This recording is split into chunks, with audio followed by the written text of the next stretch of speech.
Bonjour, je m'appelle Estelle Breton, j'ai 40 ans et j'ai 4 enfants et je suis atteinte d'un cancer mélanome métastatique, stade 4. On ne connaît pas ça parce que jusqu'à temps que tu sois malade, tu ne sais pas c'est quoi. En fait, c'est un cancer qui commence par un grain de beauté qui a viré noir. Je me suis fait opérer il y a 4 ans. Bientôt 5 ans, là. Mon petit bébé, j'avais accouché mon petit garçon qui avait juste 7 mois à ce moment-là. Puis, ce qu'il avait fait, c'est qu'il avait enlevé le grain de beauté, puis après ça, il avait enlevé des ganglions sacrés, puis tout était beau, là. Je pensais jamais avoir ça 4 ans plus tard. Ils disent que c'est des coups de soleil que j'ai eu quand j'étais jeune.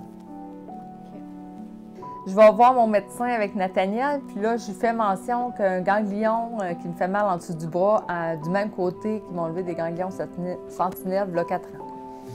Fait qu'elle dit, je vais t'envoyer voir le chirurgien ici à Lévis pour voir c'est quoi.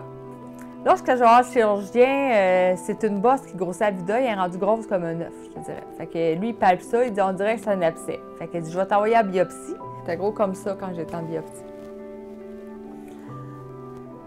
Là, le médecin me rappelle une semaine après, il dit, viens me voir. Là, je devais être à peu près à 32 ou 32 semaines ou 34 de grossesse. Là. Je ne me souviens plus exactement. C'était dans le mois de décembre. Début décembre, je pense. Il me dit pas apporte-toi quelqu'un. Ils nous disent rien. C'est ça. Là, tu t'en vas là tout seul. Dans la salle d'examen, il me dit en dessous de ton aisselle, il dit c'est un ganglion, il y a plein de métastases là-dedans. C'est une récidive de ton cancer de peau de v'là 4 ans. Je pensais mourir.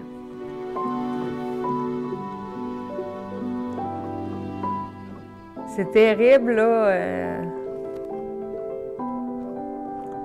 Cancer égale mort dans ma tête, là.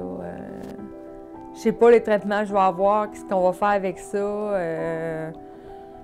Regarde, mon monde s'écroule, là. Mes rêves avec, tous mes enfants, mon Dieu, c'est la première affaire que tu penses. Tu peux pas accoucher. En tout cas, j'étais assez en envers, je ne savais plus. Le chirurgien qui allait m'opérer après les fêtes me dit je pourrais te l'enlever tout de suite là-bas, je te l'enlèverais, mais là, il dit t'es enceinte. Fait qu'il dit, lui, il voulait me mettre ça à 35, comme accoucher le bébé. Bien, j'ai dit, on va attendre au moins 37, là, parce que moi, je voulais qu'elle soit à terme dans la santé, ma petite, là. Parce que tu accouches de ta fille, puis c'est supposé d'être un beau jour dans ta vie. Mais tu as l'autre côté que là, tu as une masse cancéreuse qui te fait mal. Parce que pendant tout mon accouchement, j'ai senti non seulement mes contractions, mais la masse cancéreuse qui donnait pas vraiment de repos non plus, là. J'avais les deux. Il fallait que je gère ça. En fait, j'accouche de ma fille le 5 janvier, puis le 11 janvier, là, je m'en vais à l'hôpital me faire enlever cette grosse masse-là, qui est très douloureuse, là. Puis quand il me passe le TEP, il n'y a rien d'autre que cette masse-là, puis un autre petite masse qui poussait à côté. Un autre ganglion, puis en tout cas. Fait que le chirurgien m'enlève ça. Moi, je pense que c'est fini, là. Je vais prendre un genre d'immunothérapie par la bouche, ça va être fini là. Il n'y aura pas rien d'autre qui va pousser, puis là, j'allaite mon bébé, puis ça me fait de la peine d'arrêter, parce que j'ai tout allaité mes autres bien longtemps, là. Même j'allaitais ma dernière de 2 ans quand j'ai eu l'autre. Fait que ça, c'est quelque chose que j'ai pas digéré, là. J'ai pas pu y donner autant. C'est comme ça. Là, tu sais, quelqu'un qui n'a pas allaité, peut-être qu'il comprendra pas, mais moi, c'est quelque chose d'important. Fait que plus j'ai allaité jusqu'au dernier moment avant d'avoir mon premier traitement d'immunothérapie. Parce qu'un mois et demi après, j'avais fait enlever la masse, me pousser des nodules, puis quand on passait un TEP, je n'avais la grandeur du corps des cellules cancéreuses, j'avais ces os sur le bassin, sur le fémur, les tibias, les gros os des jambes, ici c'était noir, où il y avait la masse, là, clavicule, tout ça, là. En tout cas, il y en avait partout, il fallait que je fasse absolument quelque chose, sinon je mourrais, là.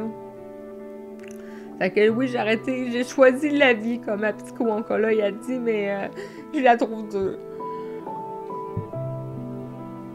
Je vais finir par peut-être accepter un peu ce que j'ai pas voulu. Le traitement que j'ai eu, c'est de l'immunothérapie intraveineuse que j'ai eu en premier.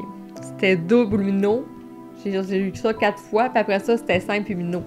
Ça, ce que ça faisait, c'est qu'il y en a un qui allait chercher les cellules cancéreux dans le corps, il les trouvait, puis il les tuait, puis l'autre, il faisait plus grand, là.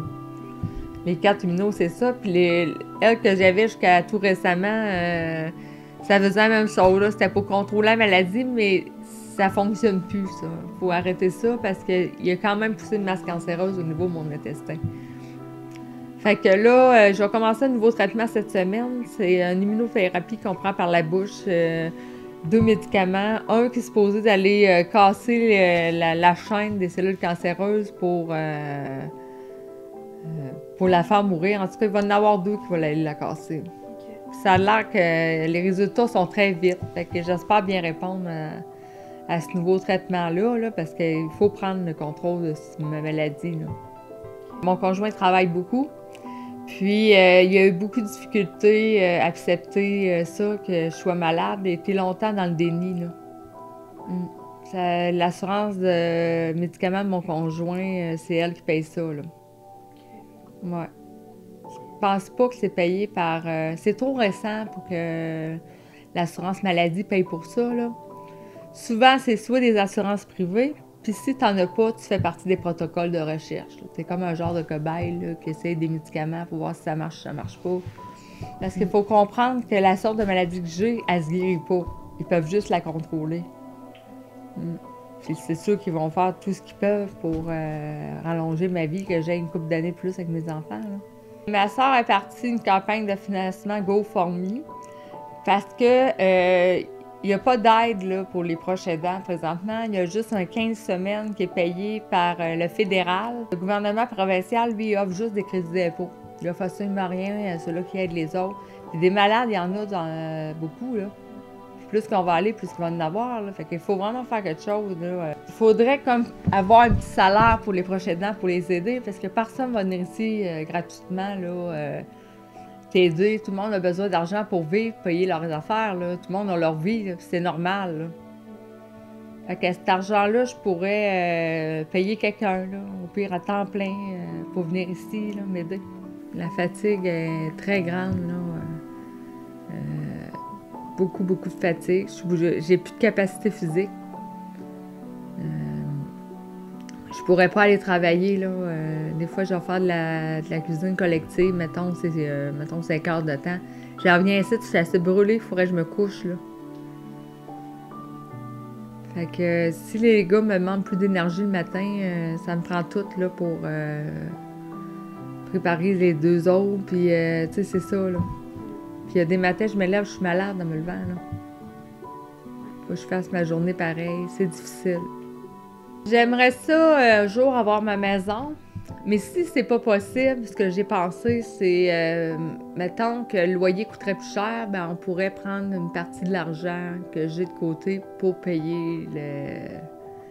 Parce qu'ici, c'est pas cher, parce que c'est des logements de l'OMH, ils appellent ça accès logis, mais des 6,5, là... Tu sais, oui, j'aimerais ça aller rester en plus grand, ça, c'est certain, là. Parce qu'ici, c'est très petit pour élever des enfants, là. Mon souhait plus cher, ce serait d'avoir de l'air pour que je puisse récupérer, peut-être stabiliser ma maladie pour être là pour mes enfants longtemps. J'aimerais ça voir grandir mes enfants, ça, c'est mon souhait le plus cher, là. Comment on fait pour accepter qu'on a un cancer? Ben, ils m'ont dit qu'on l'acceptait pas, qu'on faisait avec. Je pense que c'est exactement ça. Jamais de la vie, j'avais pensé être malade à 40 ans, puis... Tu sais, moi, j'ai eu 4 enfants parce que je voulais une grande famille. Puis, tu sais, j'ai plein de rêves, là. Je sais pas, j'aurai le temps de les réaliser, là.